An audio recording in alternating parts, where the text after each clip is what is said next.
Dear Venomfangx, thank you for the invitation for a debate.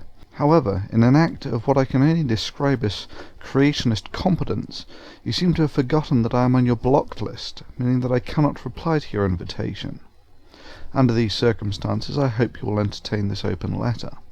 I find the actions of inviting one of the thousands on your blocked list to a debate contradictory, and this inevitably draws a moral question mark over your motives. Why the change of heart? What are your intentions? A debate? Debate what? Science? You have already demonstrated, via your extensive track record on the subject, that you do not even have a rudimentary grasp of scientific principles or the scientific method, which is why you are a recurrent theme in the Why Do People Laugh at Creationist series. Given that it is a prerequisite for both protagonists in an informed debate to have an understanding of the subject at hand, it would appear that an informed scientific debate would simply not be possible until you see fit to get an education on the subject. Debate theology? I fail to see the point. People have been doing that sort of thing for thousands of years and have yet to achieve anything of worth or merit. A single pair of hands at work achieves more than 1 billion clasped in prayer. I spend my life furthering the knowledge of mankind, a pursuit with a track record of success, as it has delivered us the first world civilization in which we live today. Theology is a track record of non-achievement for several thousand years. Indeed, the only reason I show any interest in the subject at all is due to the religious sort's desire to put sugar in the gas tank of scientific progress, and to slash the tires of academic advancement. Debate philosophy? Well, maybe, but to be honest, I've seen yours and it looks pretty paranoid to me, and you wouldn't understand mine without a scientific education. However, if you seriously desire an interchange on the subject, then I invite you to get the ball rolling by making a video stating exactly and concisely why you think you are the first scientific illiterate in the entire of history to have some sublime insight into the functioning and structure of the universe, while not even having a rudimentary grasp of basic scientific principles.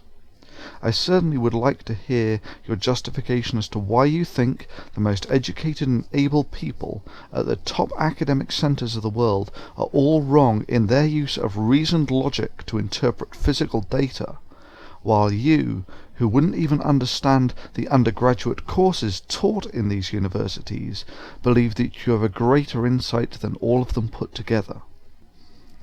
So now the ball rests in your court, Venom, to explain why you are not some uneducated fool with delusions of grandeur, as your track record would indicate, but are in fact a world-class visionary. Historical precedent and tautology are against you on this one, I'm afraid. Every previous scientific illiterate who has made your claims has just turned out to be some dribbling creationist vegetable wasting everybody's time. Until you see fit to make such a presentation, I thank you for your interest, and for the laughter you have brought to tens of thousands by the way you have strutted your academic ineptitude and ignorance with defiant pride in public. And I personally thank you for being a gift horse to the Why Do People Laugh at Creationist series, and being a significant contributor to its success. I wish you a long and delusion-free life. Best wishes, Thunderfoot. I would also like to piggyback on this video a shout out to Don Exodus 2. This guy has come on strongly and is now making superb videos on the subject. Indeed, he's worth subscribing to simply for his academic evisceration of the Dissent from Darwinism petition, where he shows that of the 500 or so people on the list, there is only maybe a couple of actual biologists who dissent from Darwinism. I would also like to add a shout out to Expelled Exposed from the National Centre for Science and Education, which is likely to be a useful place to subscribe if you have an interest in keeping your finger on the pulse of the religious sort's efforts to retard and diminish the scientific standing of the United States on the world stage.